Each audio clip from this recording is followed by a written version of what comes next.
জীবন মানে বহতা নদী, থেমে সে তো থাকে না। জীবন কারো জন্য থেমে থাকবে না, জীবন চলবে তার নিজস্ব গতিতে। হ্যালো এভরিওয়ান, আসসালামু আলাইকুম। সবাই কেমন আছেন? আশা করছি সবাই অনেক বেশি ভালো আছেন। আলহামদুলিল্লাহ, আমিও অনেক ভালো আছি। এই তো সকালের নাস্তা বানাচ্ছি। সকালের নাস্তায় আজকেও খুদের বৌয়া আর ভর্তা। তো রান্না কিন্তু অলরেডি হয়ে গেছে। আপনাদের ভাইয়াকে এখন খাবার দিয়ে দিব, উনি খাবার খেয়ে বাইরে চলে যাবে। আর আজকে আমি পাটায় বসে নাস্তাটা শেষ করব, মানে পাটা মোছা। আর আমি আজকে ধনিয়া পাতা ভর্তা করেছিলাম, আর আগের কিছু ভর্তা ছিল, সেটা দিয়ে আজকে নাস্তা হয়ে যাবে।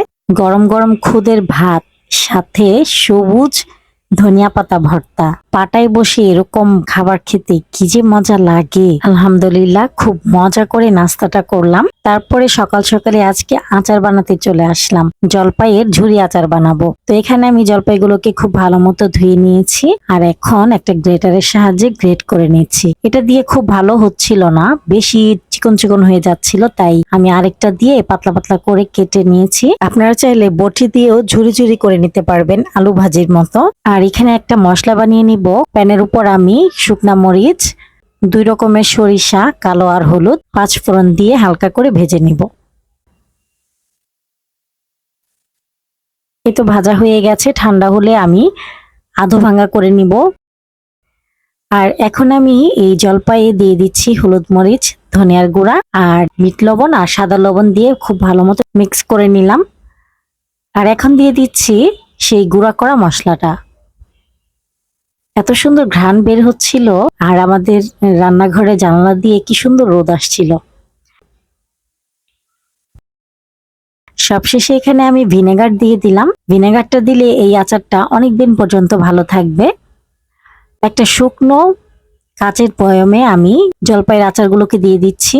জলপাইগুলোকে আমি আলগা আলগা করে ভরেছি, বেশি চাপাচাপি করিনি। এখন আমি সরিষার তেল গরম করে নিচ্ছি। আজকে আমি আচারে রসুন দিব। এখানে বেশ কয়েকটা রসুন নিয়েছি, আর দিয়ে দিলাম শুকনা মরিচ।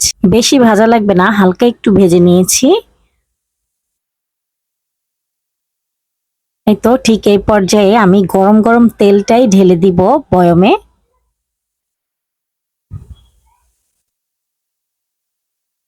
আপনাদের ভাইয়া এই আচারের রসুনটা খেতে অনেক পছন্দ করে, তাই একটু রসুন বাড়িয়ে দিয়েছি। তেলটা কম মনে হচ্ছিল, তাই আরেকটু তেল গরম করে দিয়ে দিলাম। এই তো তৈরি হয়ে গেল জলপাইয়ের ঝুরি আচার। এই আচারটা কিছুদিন পর পর একটু রোদ্রে দিলেই হবে, আর ফ্রিজে রাখার কোনো দরকার নেই। এটা এমনিতেই বাইরেই ভালো থাকবে, মাঝে মাঝে একটু রোদ্রে দিলেই হবে। শুধু আচার বানালে হবে? খেতে হবে না দুপুরে? তো রান্না কিন্তু অলরেডি বসিয়ে দিয়েছি, রান্না প্রায় হয়েই গেছে। এটা হচ্ছে বেগুন, আলু আর কাঁঠালের বিচি দিয়ে চাপা শুটকি রান্না করেছি। মাঝে মাঝে মাছ মাংস খেতে খেতে আর ভালো লাগে না, তখন মনে হয় যে একটু শুটকি তরকারি রান্না করি। তো আরো কিছু আইটেম আছে, সেটা খাওয়ার সময় দেখাবো। আর এখন আমি বেলের ভর্তা করব, কদবেল ভর্তা। আর এই কদবেল গুলো আমি গ্রাম থেকে এনেছিলাম। আমার ননাসের বাড়িতে যেহেতু গাছ আছে, অনেকগুলো বেল দিয়ে দিয়েছিল। আর এগুলো হচ্ছে গাছ পাকা বেল। এই বেলগুলোকে আমি ফ্রিজে রেখে দিয়েছিলাম, তো মাঝে মাঝে যখন মন চায় বের করে করে খাই। তো এখানে বেল মাখার জন্য নিয়েছি কাঁচামরিচ, ধনিয়া পাতা কুচি, আর একটু চিনি, বিট লবণ আর সাদা লবণ। আর এখন একটু আমি চিলি ফ্লেক্সও দিয়ে দিলাম। তারপর খুব ভালোভাবে মেখে নিচ্ছি। এই যে কদবেল মাখাটা কিন্তু হয়ে গেছে। আপনাদের ভাইয়াকে দিয়েছি। আপনাদের ভাইয়া, আমি আর মেয়ে খায়, 2 ছেলে কিন্তু খায় না। তো আমি বেলের যে খোসাটা আছে সেটার মধ্যে নিয়েছি, আর একটু ডেকোরেশন করে খাচ্ছিলাম, আরো বেশি মজা লাগতেছিল। এখন আমি ভয়েস ওভার দিতে গিয়ে আবারও খেতে মন চাচ্ছে। কেমনটা লাগে বলেন তো?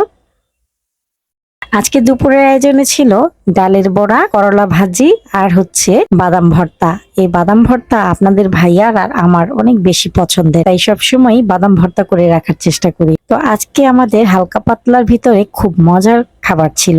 আলহামদুলিল্লাহ। ভিডিওটি ভালো লাগলে প্লিজ একটি লাইক দিবেন। ভিডিও সংক্রান্ত কোনো মতামত থাকলে কমেন্টের মাধ্যমে জানাতে পারেন। আজকের মতো ভিডিওটি এ পর্যন্তই। আল্লাহ হাফেজ, আসসালামু আলাইকুম। আমাকে সাপোর্ট করার জন্য আমার ভিডিওটি চাইলে একটা শেয়ার দিতে পারেন।